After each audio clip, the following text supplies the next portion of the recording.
Welcome back. In this video, I'm going to be talking about the vintage air wiring, and this is for a 71 C3 Corvette manual non-AC car, originally non-air. I got a few things happening, so let me just bring you up to speed. First of all, I'm going to start with this programming wire, which on this set they give you this gray connector. It's called the gray connector, and it has a little plug, has a little wire connector, and somewhere in the kit I guess there was a white wire with the little spade connector that goes in there. I can't find it, so I just put my own, I just made my own black wire, which it's for ground anyway, so I grounded it up here to the chassis, and this wire will get connected into that for programming purposes and then disconnected, and I'm just going to leave this up here and it'll be hidden by the passenger side dash panel. I should be able to reach up behind there if I ever need to reconnect it. So that's going to be that.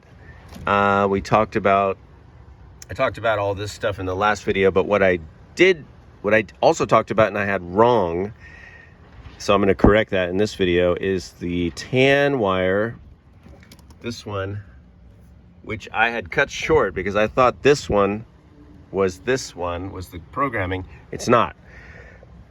The tan wire needs to go, that one is for backlighting for this unit, so that when you turn your lights on, your dash lights on,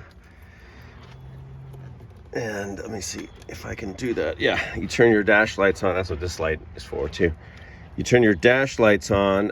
This should, and I'm not sure it is, get illuminated. I don't think it is. It's probably not because it's just not turned on. The whole thing is not turned on. So maybe when the car starts or whatever. I mean, I'm actually in the process of sussing that out. So I think though, yeah, see those light up. That lights up. So I'm not sure what I need to do to get that to work. But that's the tan wire. And the tan wire I have spliced in to one of the gauge cluster illumination lights. I just spliced it in. Maybe that's a mistake. It should work though. I don't think it doesn't require much power. And I think it's probably not direct power. It probably just triggers the power. I don't know. Maybe it's direct power. Maybe it's through a relay. I'm not sure. But that's correct as far as what it does and how it should be hooked up, or where it's, you know what I'm saying. That's the purpose of it. However you end up hooking it up is up to you, but I just spliced it in to one of those. Now, the other wire, which I had not accounted for, is what they call the violet wire. You could also call it purple. Either way, that wire is for keyed on power. So I ran it down. I know it's getting to be kind of a mess in here, but I ran that wire down to here, coming in. I just put a 5 amp fuse on it, which I'm assuming should be plenty, but if it's not, I'll change it. So that's to my accessory power block, my fuse block. I just ran it in there. That's why this is good to have. So I don't have to run anything over there. That is relieved from duty, at least in this car. And and I know all the power here is super clean. Like I said before, it's going back to the battery. And then I have a ground directly to the battery also.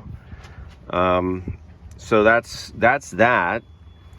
I think that's all the vintage air wiring stuff I wanted to talk about in this video. I did plug in the control panel wire, you know, which is this loom. It's actually pretty fancy, right? So that loom, and they give you plenty. This thing's like a mile long, so that runs over here to the control panel. I guess I could unplug that too if I want to take just this part out. Anyway, that's done. Unfortunately, so I'm going to shift just to the general wiring discussion now. That's all on this is all on the vintage air for the time being. Unfortunately, these LED lights that I bought, and they said they were dimmable, but they're not. And what they do, it's weird. I'll turn up right? The switch over here, you crank that, and that's your lighting. These don't change at all, and then if I crank it all the way, they actually go out. So there's something weird about these bulbs, where if they get more power, they come on, and then they and then they go out with the max power. So I'm just going to keep it on medium power over there, and you know, I'll just have the dash illumination. I thought about ordering replacement bulbs, but at this point, you guys, honestly, I don't usually change the brightness of my dash cluster lights. You know, you get in the car, it's at night, you turn your lights on, the dash lights up, whatever. You're not sitting there like, at least I'm not going to sit there and say, oh, right now I feel like having dimmer dash lights, and later I might want to have brighter dash lights.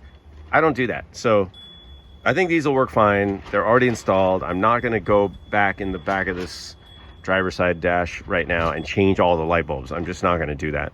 Maybe when I do another update to the car, you know, and I can get in there, and if I want, I'll change them. But I have a feeling I don't need to change the little light, the LED lights. So I'm not going to do that. My next step is going to be putting in the center console. I have to go to the store and get a 1/4-inch bolt for that hole, and then run it into the armrest. Put that in. I'm going to put the armrest in and the center shifter console frame first, and then I'll mount all this stuff in there, get that working, and then we'll move on and do the center dash gauge cluster, gauge console, and that'll be exciting. And then we'll get most of these AC. There's 3 that go in the center. There's the 2. Well, these 2 go into the actual center dash. These are for the dash, the AC vents that are like right above the cluster up here. And then this one goes to the vent up here for the defrost vent, and this one runs across over here. It's kind of long. It's like, hey, you can pull it next to somebody. You need AC? You want some AC? This one will just go in back here, and this curves around and goes into the passenger side AC heater vent. And then there's one over there that goes across for the driver's side. And that's it. And I hear you have to kind of really mash these up, mash them back there, which is fine. I don't know why they made them so huge. I mean, they're like bigger than the actual vents, I think. They're huge. Could have gone with a little smaller tubing, but whatever. That'll be that. And then we'll take it from there. So that's all in this video. If you guys have any helpful tips or advice, or you have a question, although if you're posting a question like 2 years after I posted this video, my response will probably be, I don't remember. So good luck to us all. All right, you guys, I'll check in with you later.